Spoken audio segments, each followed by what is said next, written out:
बाफ्रे कहाँबाट आएको यस्तो स्यास्या भएर त चाहिँ मलामी गएको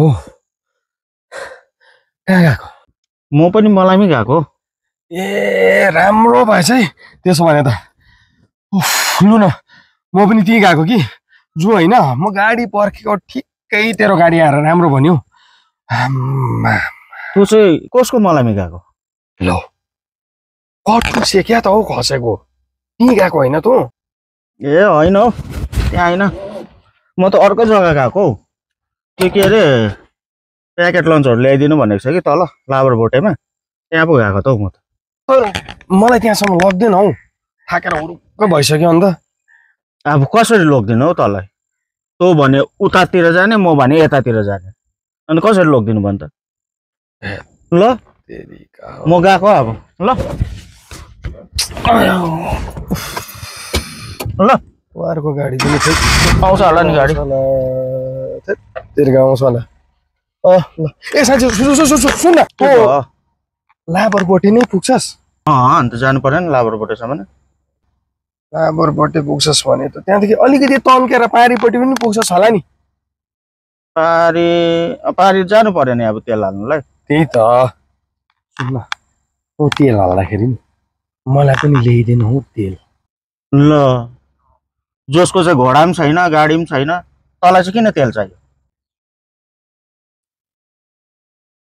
अब गाडी नै हुनुपर्छ अब भुँडी त छ नि त हौ घाँटी भिजाउने तेल पो ल्याइदिए भनेको त बुझिनस् त्यति पनि म बोक्दिनँ त्यस्तो कुरोहरू गाडीमा ल्याउँदिनँ म थाहा छ नि हौ थाहा छ अनि गाडीमा त बोक्दैनस् नि भुँडीमा त बोक्छस् नि हौ आम के साह्रो ल्याइदिन पैसा दिन्छु त पक्कटे त मागेको होइन त ल ल अब पारी त जान्छु तेल हाल्नु कि म हेरौँ न अब भएसम्म ल्याइदिन्छु म रड्डी नगर्नु यसो गर कि म यस्तो ठिक्क टाइम हेर्छु कि त्यति बेला चाहिँ तँ त्यहाँ पुगिस् भन्ने बित्तिकै मिस कल हिर्काउँछु नि ल हेर्छु म त्यो प्याकेट लन्च पुऱ्याएर फर्कि त हाल्ने पक्का रड्डी नगरे पक्का ल ल म गएँ अहिले पुरा लु है म चाहिँ एकदम ल ल ल आशामा बसेँ है फेरि ल ल गएँ म अहिले ल ल हुने भयो फेरि सुबा दाजु ओ सुबा दाजु सेवा रे माइला आन्छ सेवा रे सेवा रे कता हिँड्यो हौ अरे तपाईँसँग गफ गर्न आएको नि हौ ए ल ल बस्दै गर म आएँ ए दाजु ल त्यो ठुलो त बनाएछौ त अन्त ए मैले त पत्तै पाइनँ त हौ भन अस्ति बनाएँ नि ए गाउँकोहरूले खाइदिउँ भनेर लगाइदिए अन्त यसो खबर त पठाउनु पर्छ ए थाहा पाएनौ थाहा पाइन नि ए माइला आन्छ मैले त लगाउनु भनेको थिएँ ठिकै छ अर्को पालि खाउँला नि छ त अर्को ल ल अब खै के गर्नु हो आफू पल्टन जाने इच्छा थियो पल्टन जानु पाइएन नभए त 11 बजीसम्म त 11 जना आतङ्कवादीलाई छप्काइसकेको हुन्थ्यो नि हो के गर्नु अब जाउँ उतै गएर बात मारौँ आहो दानोको आगो त सबै निभिसकेछ लु हान्छ माइला यतै बसौँ ल दाना पकाएको थिएँ आगो सबै गएछ दाना रहेछ अन्त हान्छ माइला हजुर अन्त पल्टन त म जानेवाला थियो हो यो गाउँको मान्छेहरूले चाहिँ यो किस्मत हाङसुब्बाले चाहिँ दुश्मनहरू सखाप पार्छ भनेर दुश्मनहरू त एक दुईवटा दुबो राख्नुपर्छ भनेर मलाई पल्टन जानै दिएन दाजु तपाईँले माइला आन्छ भन्दा त नि मेरो ओरिजिनल नाम पुकारेको नि हौ तपाईँले कम्ती खुसी लागिरहेको छैन हौ आज त अरे होइन माइला आन्साको डुप्लिकेट नाम पनि छ कि क्या हो अरे दाजु खै के भन्नु एकपल्ट त्यो स्यालको हातमा चढेको थियो अरे कि मेरो जिउमा त्यसका बाद चाहिँ त्यो गाउँको लाठेहरूले त मलाई मेरो अगाडि चाहिँ केही भन्दैन कि म गइसकेपछि त दुखी हातमा भन्छ अरे दिन्थे नि पढाउँछ म पढाउँछु केटाहरूलाई रिस गर्नु हुँदैन माइला आन्सा यस्तो नाममा के राखेको छ र अब हेर्नु नि मेरै नाम किस्मत हाङ सुब्बा हो नाम त किस्मत हाङ सुब्बा तर मेरो किस्मत कहाँ भएर हौ दाजु होइन यत्रो जग्गा जमिनको धनी मान्छे तपाईँलाई अझै पुगेन यतिले? पल्टनमा भएको भए नि, पल्टनको त नि दुनियाँ नै अलगै हुन्छ क्या। यो गाउँघरकोहरूले के थाहा। म पल्टनमा भएको भए नि यति बेलासम्म त मेरो देब्रे छातीदेखि दाहिने छातीसम्म तकमा मेडलै मेडल हुन्थ्यो क्या। आमा कसो अरे? देब्रे छातीदेखि लिएर दाहिने छातीसम्म मेडलै मेडल हुन्छ अरे? हाउडे गरेर नगर्नुहोस् है दाजु, त्यस्तो पनि हुन्छ? अन्त दुश्मनको माथि दुश्मनलाई छप्काको पछि छप्काको गरेपछि अन्त तकमा देखेकै मेडल देखेकै गर्दैन। त्यसैले त सरकारले त्यस्ता साहसी वीरहरूलाई परमवीर चक्र, भिक्टोरिया क्रस भन्ने दिएको। सरकारलाई पनि त यस्तो वीर साहसीहरूलाई सम्मान गर्नु मन पर्दो रहेछ नि त। तर सरकारले पनि स्पेसल मान्छे, म जस्तो साहसी मान्छेहरूलाई मात्रै त्यस्तो पद र सम्मान दिन्छ नि। अन्त पल्टनमा त त्यस्तो पो हुँदो रहेछ नि दाजु। पल्टनेको दुनियाँ नै अर्कै हुन्छ। यो गाउँ बस्तीकोलाई के थाहा। एलएमजी को नाम सुनेको छ? को त्यो लालमान गुरुङ? के को लालमान गुरुङ? एलएमजी भनेको चाहिँ लाइट मसिन गन भन्छ। तर म पल्टनो भएको भए चाहिँ नि यो लाइट मेसिन गनहरू चाहिँ म नचलाउने। लाइट मेसिन गन अरे? त्यस्तो पनि नामहरू हुन्छ है? म त हेभी मेसिन गन चलाउँथे, हेभी बस। आइया अन्त दाजु, अन्त पल्टनमा त्यो गनहरू छान्नु पाउँछ र? किन पाउँदैन? जस्तो वीर त्यस्तै बन्दुक। आँट र साहस हेरेर नि सिपाहीहरूलाई नि बन्दुक चलाउने अर्डर दिन्छ, आदेश दिन्छ। अब म त पहिल्यैदेखि साहसी वीर। मेरो लागि त त्यो लाइट मेसिन गनले क्या हुन्छ? मेरो लागि त हेभी मेसिन गन चाहिन्छ, हेभी मेसिन गन। अन्त तपाईँ त पल्टन नगएको राम्रै भएछ दाजु। किन? ल अब तपाईँ पल्टन गएको भए तपाईँलाई गनहरू त्यो बन्दुकहरू सबै अर्डर गर्नुपर्ने रहेछ। अन्त पल्टनले साह्रो परेन त? हो, त्यो चाहिँ हो। तिनीहरूलाई मेरो कारणले साह्रो चाहिँ पार्ने नै थियो। अन्त अब मेरो लागि त फेरि त्यो मेसिन गन पनि गोली मात्रै जाने होइन नि। मेरो लागि त मेसिन गन पनि यस्तो चाहियो कि त्यसको ट्रिगर दबाउने साथ नि गोली मात्रै नगएर नि भाला, तीर, छुरी एकैचोटि बराबर जाने चाहिन्थ्यो। अन्त अन्त त्यस्तो पनि गन हुन्छ र? ए दाजु के साह्रो हावा बोलेको? अरे बनाउन सकिन्छ नि। जतिको साहसी वीर मान्छे उनीहरूको लागि त्यस्तै बन्दुक चाहिन्छ।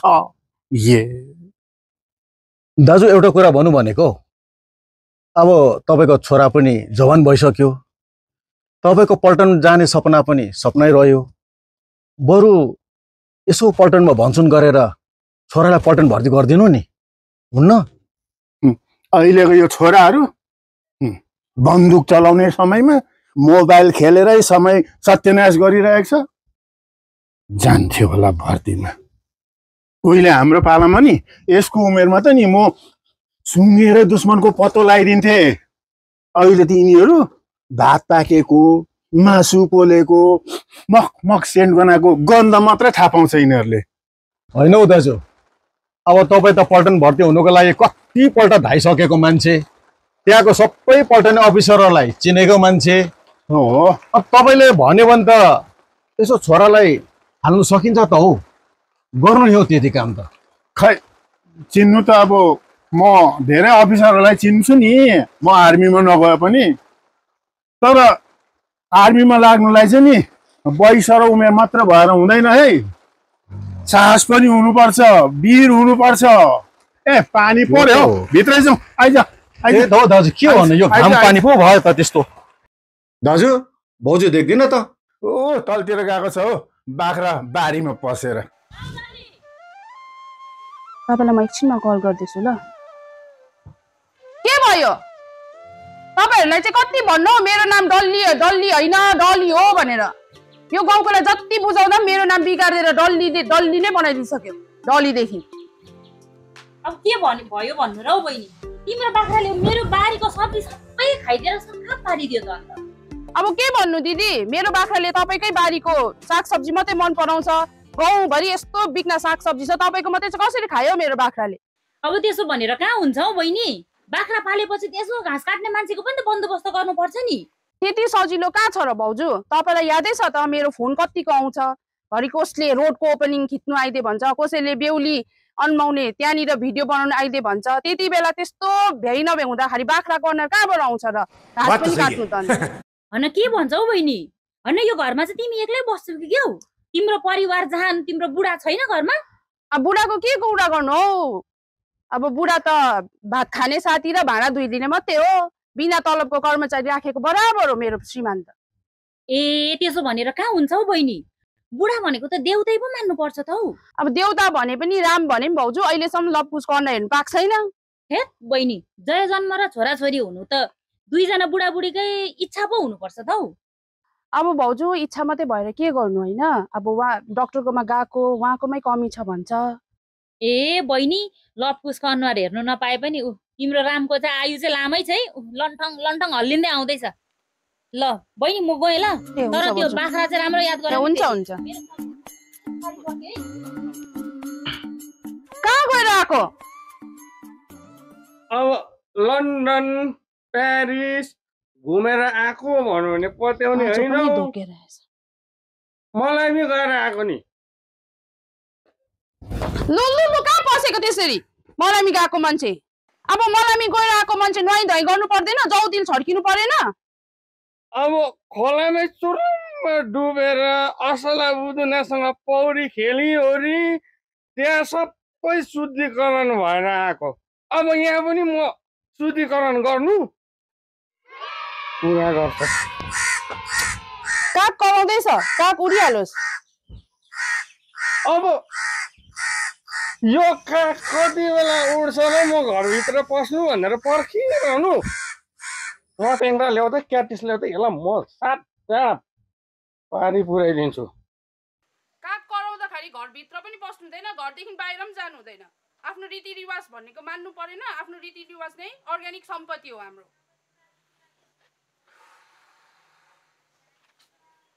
बुझ्यौ? अब बुझे भन्नु पर्यो नि। अब बुझेन भने फेरि 100मा 10 पाउला हो। बिचरा यो मटेङ्ग्रे बल्ल बल्ल बल्ल झुन्डेर माध्यमिक पास भएको। अब जिन्दगीभर लाइफ टाइम अब जिन्दगीको परीक्षा दिइरहनु पर्ने होला। अब झुन्डेर त पास भयो नि, सर्टिफिकेट छैन अहिलेसम्म पनि।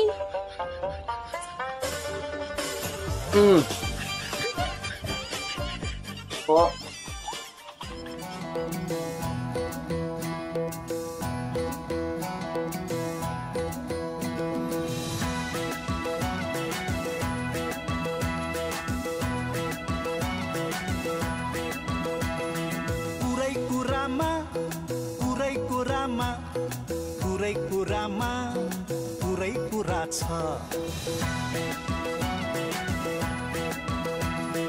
पुरै